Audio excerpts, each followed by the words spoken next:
Greetings, Japan fans! In today's show, we're going to look at how to go back to the workplace safely.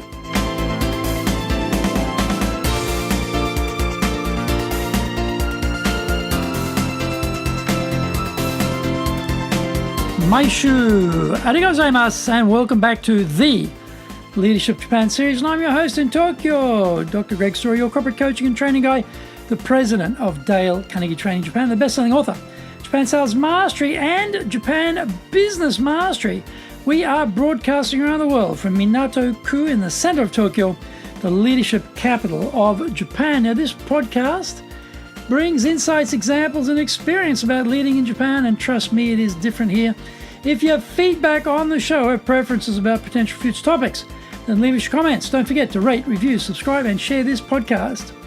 Here is our daily podcast lineup on iTunes. Mondays, the Cutting Edge Japan Business Show. Tuesdays, the Presentations Japan series. Wednesdays, the Sales Japan series. Thursdays, this one, the Leadership Japan series. Fridays, the Japan Business Mastery Show. And my new show on Saturdays, Japan's Top Business Interviews. Before we get going, our handy Japanese phrase for today is shiteru. This is for if you want to ask someone, do they know something? Do they know about something? Then it might be, do you know this restaurant, or you know about this movie, or about this show, or whatever. You can, very informal, you just say shiteru, shiteru, shiteru. Again, this is extremely informal, casual Japanese you'd only use with your friends. You would never use this with a client. If you were asking a client whether they knew about something, you would say something totally different, like gozonji desu ka? Gozonji desu ka? Or gozonji de gozaimasu ka? Something like that, much more formal. This between friends though, shiteru, shiteru, shiteru. Do you know about this? Shiteru. Shiteru, shiteru. Now this is episode number 364, which brings up the 7th year of this podcast. When I started 7 years ago, I had been writing blogs. They were being published in major chamber journals here in Tokyo, like Eurobiz, Acumen, American Chamber Journal, this type of thing. I was putting them up on social media. And I was basically writing on 4 subjects: communication, sales, presentations, leadership, that type of thing. So I had been writing these blogs, and the then editor of the American Chamber Journal, a gentleman called Roberto DeVito, said to me, "Hey, Greg, why don't you create a podcast?" Now, 7 years ago, podcasts weren't that common. And podcasts have sort of become common, sort of kicked off, and then sort of died away for a while. So I'd sort of forgotten about podcasts. And I'm sort of remembering, podcast, what's a podcast again? And so, taking his advice, I had this really tinny, crappy headset that I was using for a microphone. And I use GarageBand on my iMac here to do the recordings and the editing, etc. So we started off, and I would sort of cover all those 4 subjects. And, well, at some point, a little over, 3 years ago, so I'd sort of been doing the show for about 4 years, I got the genius idea that I had heard this somewhere, that you should niche down. So I decided to break off, and instead of having one podcast that covered all of those areas, to have one just on leadership, and formed 2 new podcasts, which became the Sales Japan series and the Presentation Japan series. So then I continued with the leadership one, and I never imagined that I'd still be talking about leadership for 7 years. You think about that. I do a weekly podcast. That's 52 a year. We don't take any weeks off. So I have to come up with 52 topics a year on leading in Japan and just keep doing that for 7 years. Not that easy. So here we are. We're 7 years later, and we've built up a following all around the world. People from all different countries listen into this. People who are interested in Japan, are interested in leadership, are interested in both. So I'd like to thank all my listeners around the world for sticking with me for such a long time. I have no intention of doing less. In fact, like some complete lunatic, now I'm doing 6 podcasts a week and 3 TV shows, which goes to show you I am completely off my rocker. But there you go. We do these things. I enjoy the podcasts. It's a challenge for me as a business person. I enjoy business. I enjoy leading. I enjoy selling. I enjoy presenting. I like the communication aspect of business. But I find I also need intellectual stimulation, you know. If you've ever done karaoke with me, you'll know I cannot sing. My wife and my son laugh at my attempts to draw anything. It just cracks them right up. So I'm not capable of writing or drawing. I shouldn't say that. I write, but I mean in the sense of, you know, painting or drawing or music, I'm hopeless. But I enjoy the intellectual challenge of writing and having to write on subjects every week, different subjects. I enjoy the stimulation that gives me a sort of one sort of artistic outlet that I can enjoy. And my writing is always fairly short because I find that probably about 12, 13, 14 minutes is probably about the length that people want to listen to what I'm saying. Although with the interview series, Japan's Top Business Interviews, those are an hour. Yeah, I mean, there is an audience for people who want to go deep, and that's a particular podcast for that. Japan's Business Mastery Show is only about 7 or 8 minutes, so there's an audience for that shorter version. So, you know, I'm trying to do videos to suit people. I'm trying to do podcasts of different lengths to suit people. But I do enjoy the challenge of trying to come up with topics and write something unique, write something from my point of view, my style. I'm Australian, so we have a lot of idioms in Australian English. We're influenced by, obviously, English spelling. So if you read my stuff, it's always the classic English spelling. Sometimes I have trouble with idioms because things that are idioms in Australia are just specifically for that country. And so I try to not use too many of those because people can't understand them. But I do write from an Australian point of view rather than, say, an American point of view or an English point of view. I also try to write in a style which then becomes a narrated style that you could recognize.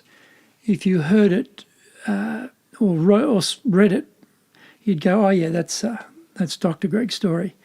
Yeah, he's got that certain style that he narrates in or he writes in. And so I try to find something that is reflective of me and is a bit different, hopefully a bit differentiated, something that you wouldn't read somewhere else. Not very easy, I have to tell you, not very easy, but I try. I try to do that. So anyway, there we are, 7 years young. Hopefully we'll still be going another 7 years. So this is, as I say, episode 364, and we are talking about the Great Safe Return to the Workplace Caper in Japan. Congratulations on escaping the COVID-19 virus by staying safe and working from home. We all want to see our businesses succeed, and we all want to stay healthy. If it is time now to go back to the workplace, understand that there will be members of the team who are concerned about their continued safety. As the boss, you have a responsibility to ensure a safe working environment for them, for the team. Here are some things for everyone to think about. 1, we all have to learn how to coexist with COVID-19. So why try and replicate the old work style? Avoiding crowded transport and elevators are smart ideas. Try working from home in the morning, go in a bit later to the office to avoid the crowds, and do the same thing by leaving earlier than normal. When you get back home, continue working. Yes, it may mean continuing to work after 5 p.m. or 6 p.m., but this is the trade-off for coexisting with the virus. You will get the same amount of work done in a day spread out over more extended hours. We all need to be more flexible about developing a new work rhythm. Why not check your own temperature at home before you leave to be certain you are no risk to colleagues at the office? This takes about 2 minutes, so it is manageable, even for busy people. Avoid all surfaces when you're outside, like stair or escalator handrails, subway straps and posts, elevator and vending machine buttons, etc. Wear gloves outside. That makes a lot of sense, in addition to a face mask and maybe a face shield where appropriate. Directly touching others through handshakes, fist bumps, hands on the shoulder, pats on the back, high fives, etc. are obviously now out, so bowing will be a much better alternative. Number 2, we need to rethink how we work in the office. Does everyone really need to be there every day? Why not have teams permanently rotate? On certain days, some staff will go to the office while the others work from home, the so-called A team and B team interchange. Maybe Fridays is the day for everyone to work from home. Find out more when we come back from the break.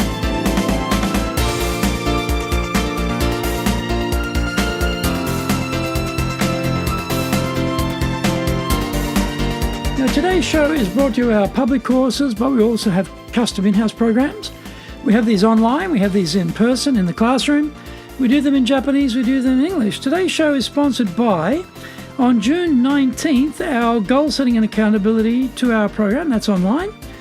On the 23rd, we have our free How to Present Online show. That's 1 hour and 15 minutes. On the 26th, we have a Just to Change. That is a 2-hour program online.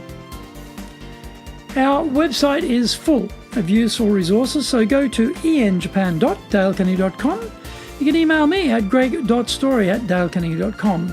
If you like learning by watching videos, we've got over 960 there for you.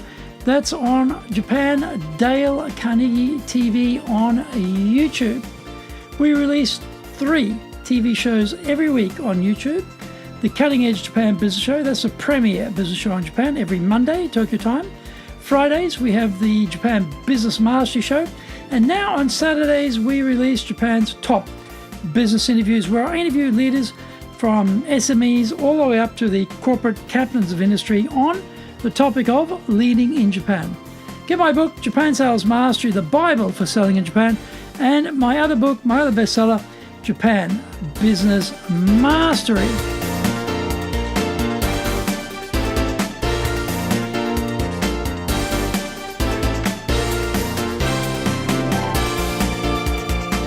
Welcome back. Hold stand-up meetings at the office to make them shorter and allow proper social distancing rules to apply. Do we actually need to meet together in person? Could we be in the office at our desks and still meet online? Certainly have coffee breaks together to catch up on what has been happening in our lives, but always use social distancing.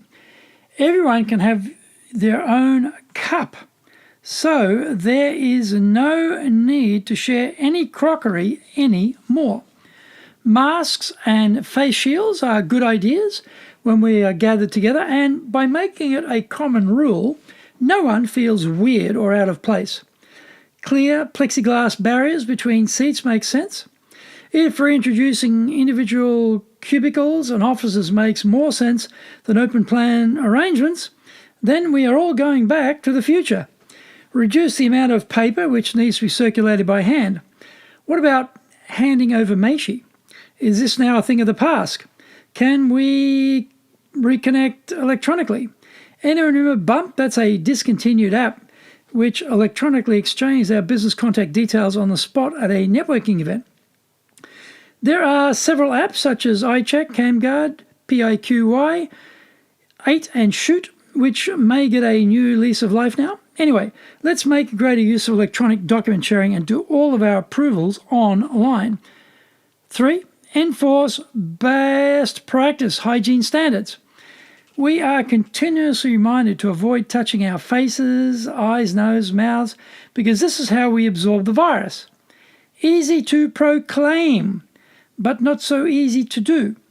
Regularly washing our hands with soap throughout the day for 20 seconds, including the areas under the fingernails, between the fingers, and up to the wrist are best practice. Soap breaks apart the container that holds the virus, and then the virus is then washed away.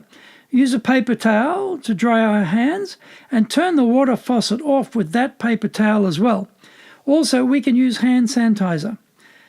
With your colleagues, allocate teams throughout the day to regularly clean doorknobs and surfaces like coffee pots, elevator buttons, tabletops, photocopiers, mobile phones, whiteboards, and marker pens. Bringing your own bento reduces your exposure to outsiders at lunchtime. You can still eat lunch with your colleagues, but at a safe distance.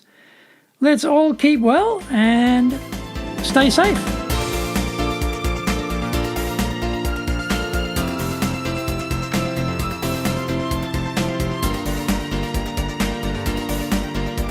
Thank you for joining the Leadership Japan series. If you found the program useful, and tell your family, friends, and colleagues. Don't forget to rate, review, subscribe. Share this podcast. You can contact me at greg.story@dalecarnegie.com. Lots of great stuff on our website. That's enjapan.dalecarnegie.com. Until the next episode, take what you thought valuable, put into action. Because idea application is what makes winners winners, so be one of them. Remember, I'm your corporate coaching and training guy here in Japan, ready to help your business survive.